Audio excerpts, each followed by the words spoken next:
Hello everyone. I brought you a serious topic today, which actually I've been struggling with perfectionism for a long time. And I'd like to share with you my understanding of perfection. But before we start, can I ask you to put your hands up if you would say that you're a perfectionist? Okay. I can't see much here. Can you please clap your hands if you'd say that you're a perfectionist?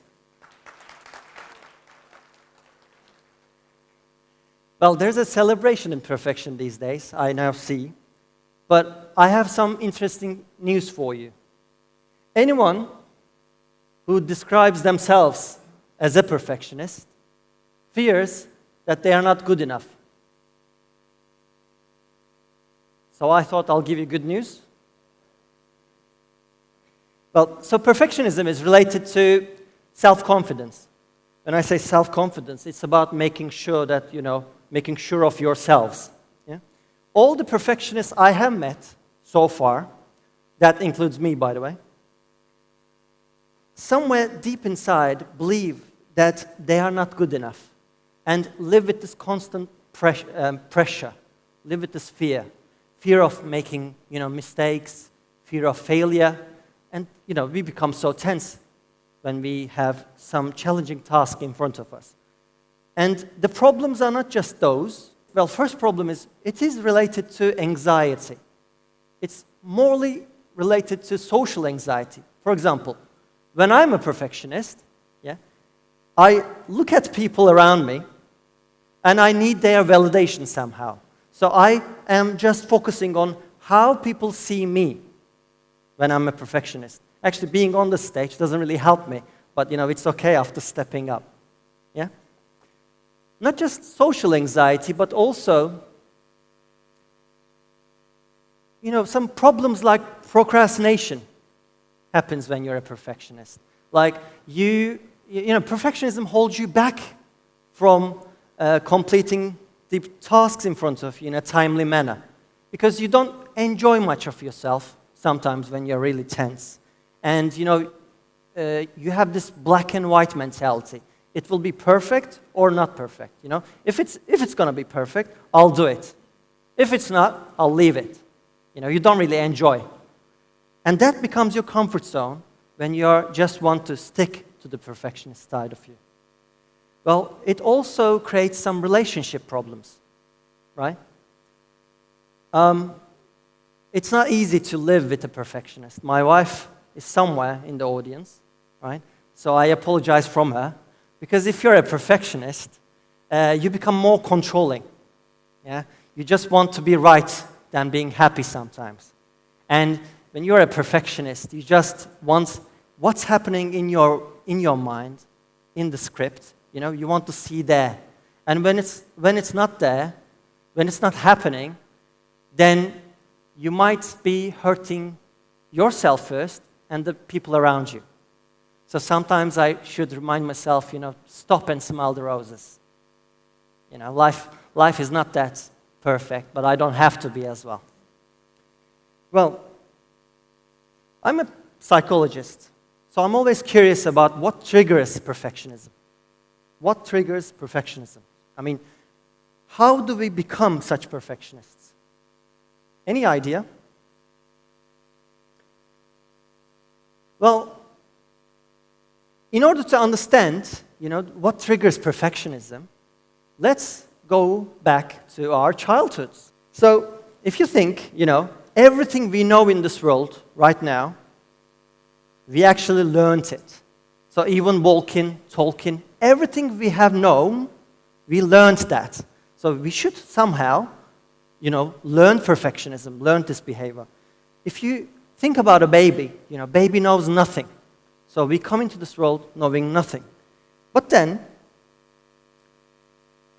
we were unconsciously learning things like, walking, maybe talking, And our family really accomplished celebrated every bit of behavior that we did, even the smallest things. Baby learns things little by little, And even smiling is a celebration for a family. Even waving a toy to a parent is a celebration. We actually give high status to our babies. I mean, they are cute and wonderful, okay. But we really give high status to babies. We treat them like a Roman emperor. Baby asks for a dinner. Dinner comes on the table. Then the baby chucks it on the floor. Someone will pick it up, And everything, what the baby does is accepted by us. But somehow, after the initial steps, the baby is consciously effective at doing some things, learning things, like riding a bicycle. Okay? Afterwards, maybe going to primary school. So consciously learning how to read, how to jump around, and also learning now conscious also at what the baby can't do. The baby, if the child is bad at some things, then the baby is aware that he's not able to do lots of things, and he or she not enjoying, and just trying to be a good boy sometimes or a good girl, because the child is aware of the expectations, right? So suddenly, being yourself is not enough. Sometimes you're not just good enough when you're a kid. Think about your school times when, your test results came. Yeah? Sometimes it's just bad. And this performance, is measured by others. You are aware of the expectations. And we start to pressure ourselves when we were a kid. We really start to pressure. And with the pressure, what happens? We make mistakes. It's normal. It's part of the process. Yeah, we make mistakes.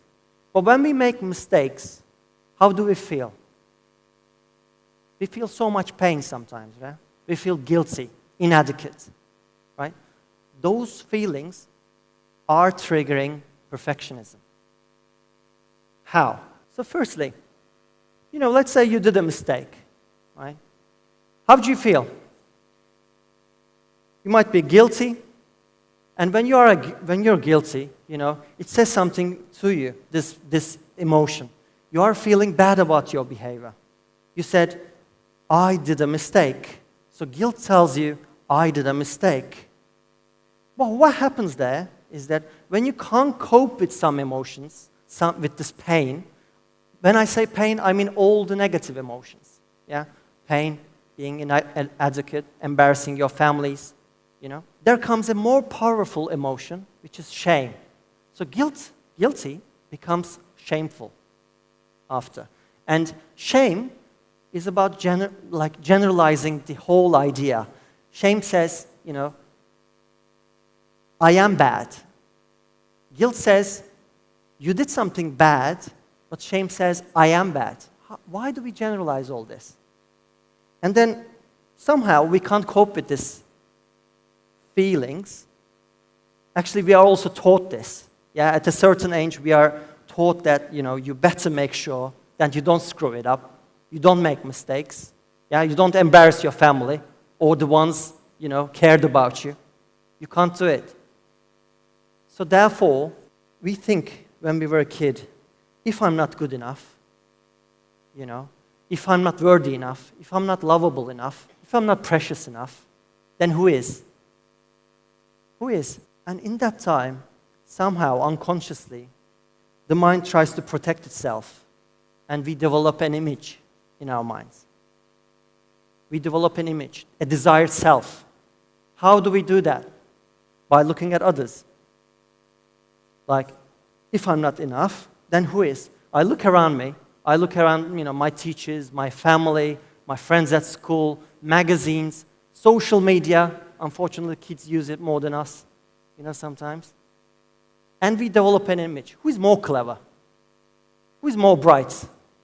Who is more handsome, beautiful? Who is more worthy than me? Then we kind of wanted to be that person. And with that, perfectionism starts. kicking in. And what happens when you try to be someone, but not you?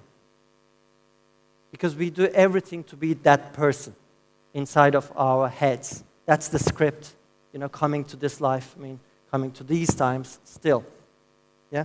Well, you're acting sometimes. You try to hide your flaws. You don't want people to see your mistakes.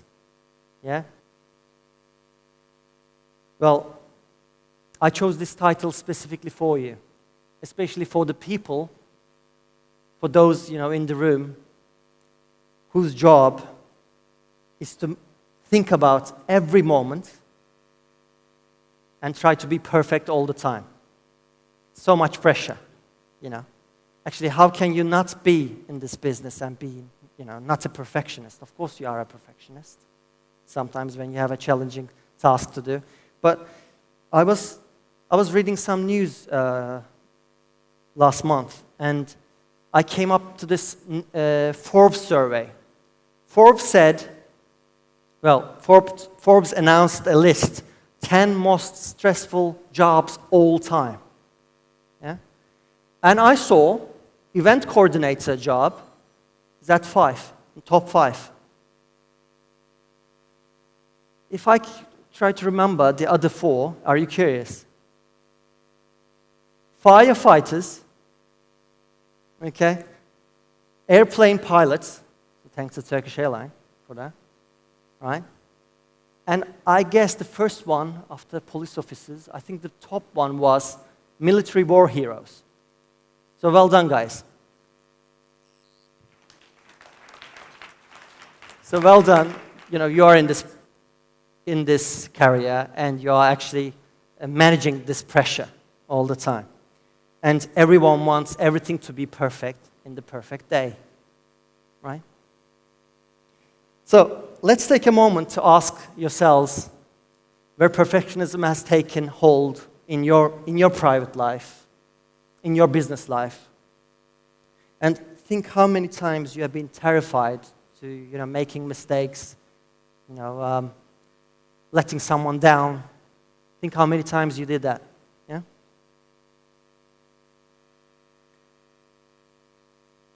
So it seems like there is no other choice than being a perfectionist. But what if there is another choice, another life choice that we should remember, or we should, analyze? Which is, what if you just focus on excellence rather than perfection? It's a very different concept. It seems like, they are similar, being excellent and being a perfectionist. But it's exactly the opposite sides of the same coin. Yeah? Excellence is an attempt to perform a task in the best way possible, to the best of your ability. So you just try your best, and your best is good enough. And sometimes even this belief, is supportive. You are more than what you think you are, right? And perfection is the definitive of 100% right way of doing anything. So if you're a perfectionist, you just want, you don't want to make mistakes, you don't want to screw it up, and you just want everything to be perfect. And you're so demanding with it. Yeah? Pursuing excellence is a life choice. You can decide. You can decide that, you can just be your own best and focus on, just being excellent. If you do that, you have to be willing to let it go. Let it go, all the shame, all the negative emotions, all the experiences that you hold on to, and just live with it. It's like a weather forecast sometimes, depression coming from the east, anxiety coming from the north, right? That's constant fear. But when I'm focused on perfection, it's much more terrible. Like, I'm limited. I don't want to make mistakes. I'm so tense, yeah? And whatever happens, I sometimes forget that it's just there to teach me. But there's something in my mind, a script, and it's always talking, I should do this, I should do that. You're also forcing your operating team with you, maybe sometimes hurting their feelings, right? But what if you just focus on excellence? Because you're not in a race. If you want to be the best in this room, as an event coordinator, or if you want the best, in the world, as in your professions, yeah? If you want to be the best, then you're in a race. You're probably in a race with, some people here also. You're competing. But if you just want to be your best, that's totally different. Then you're okay with this stress.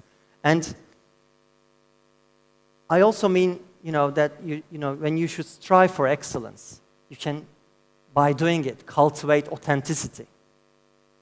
Because if you look around, everyone's doing the similar thing. You just copy it from, left and right and do it, yeah? It's all the same. If you go to a wedding, it's all the same, right? But what if you come with your best and try, be more creative? If you're less dense, you are more creative, yeah? So, when I mean cultivating authenticity, I mean just be yourself. Oscar Wilde has a really good quote for this. Be yourself because everybody else is already taken.